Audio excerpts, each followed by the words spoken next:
This is Roger Everett and his beautiful wife Elizabeth, and tonight we're in John 8. They went each to his own house, but Jesus went to the Mount of Olives. Early in the morning, he came again to the temple, and all the people came to him, and he sat down and taught them. The scribes and the Pharisees brought a woman who had been caught in adultery. Now, how'd they do that, I don't know.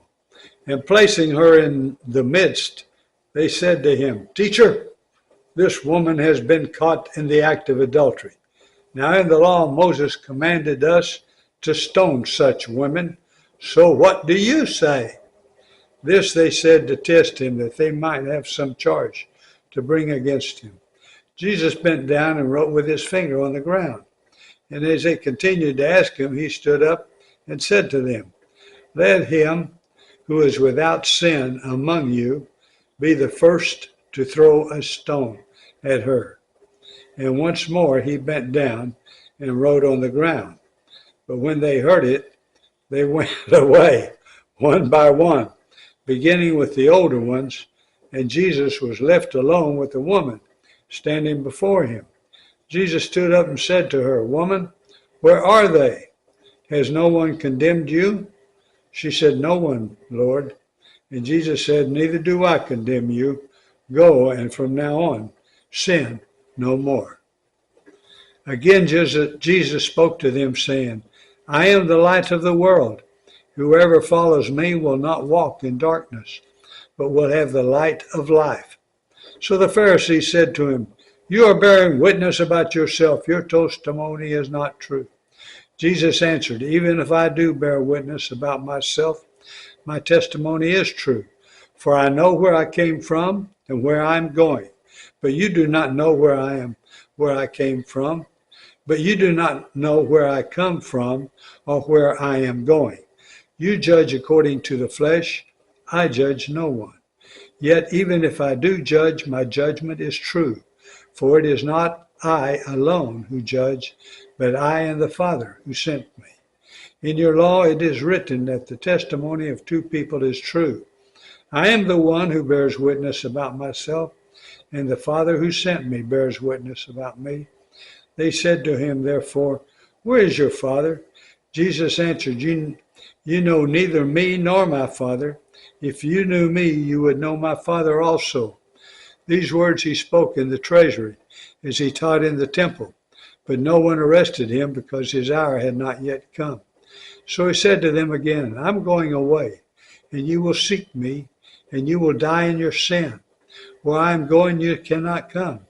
So the Jews said, "Will he kill himself, since he says, 'Where I am going, you cannot come'?" He said to them, "You are from below, and I am from above. You are of this world. I am not of this world. I told you that you would die in your sins. For unless you believe that I am he, you will die in your sins. Unless you believe that I am he, you will die in your sins." So they said to him, "Who are you?" Jesus said to them, "Just what I have been telling you from the beginning. I have much to say about you and much to judge, but he who sent me is true, and I declare to the world what I have heard from him." They did not understand that he had been speaking to them about the Father. So Jesus said to them, "When you have lifted up the Son of Man," that means lifted him up like on the cross. "When you have lifted up the Son of Man, then you will know that I am he, and that I do nothing on my own authority, but speak just as the Father taught me. And he who sent me is with me. He has not left me alone, for I always do the things that are pleasing to him." As he was saying these things, many believed in him. So Jesus said to the Jews who believed in him, "If you abide in my word, you are truly my disciples, and you will know the truth, and the truth will set you free." They answered him, "We are offspring of Abraham and have never been enslaved to anyone. How is it that you say you will become free?" Jesus answered them, "Truly, truly, I say to you, everyone who practices sins is a slave to sin. The slave does not remain in the house forever. The Son remains forever. So if the Son sets you free, you will be free indeed. I know that you are offsprings of Abraham, yet you seek to kill me, because my word finds no place in you.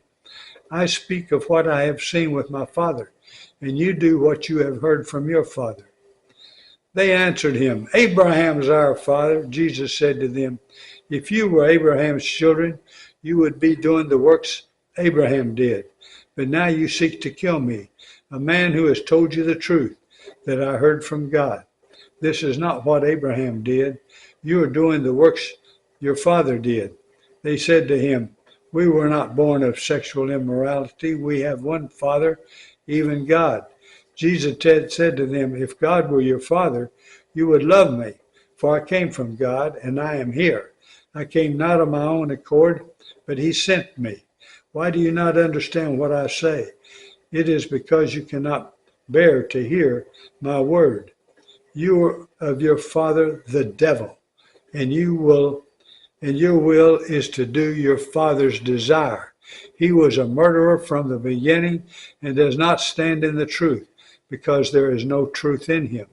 When he lies, he speaks out of his own character, for he is a liar and the father of lies.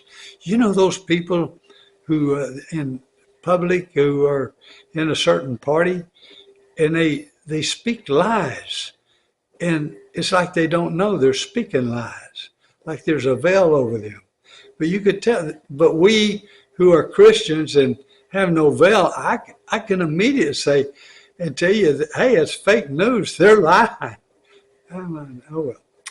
But because I tell the truth, you do not believe me. These people had a veil over their eyes. I tell you the truth, you do not believe me. Which one of you convicts me of sin? If I tell the truth, why do you not believe me? Whoever is of God hears the words of God. The reason why you do not hear them is that you are not of God. Man, that's got to be true today with about 50% of the nation. The Jews answered him, are we not right in saying that you are a Samaritan and have a demon? Jesus answered, I do not have a demon, but I honor my Father, and you dishonor me. Yet I do not seek my own glory. There is one who seeks it, and he is the judge.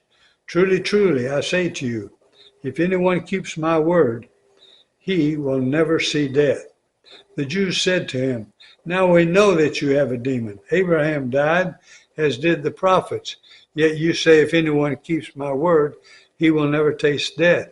Are you greater than our father Abraham, who died, and the prophets died? Who do you make yourself out to be? Jesus answered, if I glorify myself, my glory is nothing. It is my Father who glorifies me, of whom you say he is our God. But you have not known him. I know him. If I were to say that I do not know him, I would be a liar like you. But I do know him, and I keep his word. Your father Abraham rejoiced that he would see my day. He saw it and was glad. So the Jews said to him, you are not yet 50 years old, and have you seen Abraham? Jesus said to them, truly, truly, I say to you, before Abraham was, I am. So they picked up stones to throw at him, but Jesus hid himself and went out of the temple. All right, now we go to Hebrews, and we're in the second chapter of Hebrews.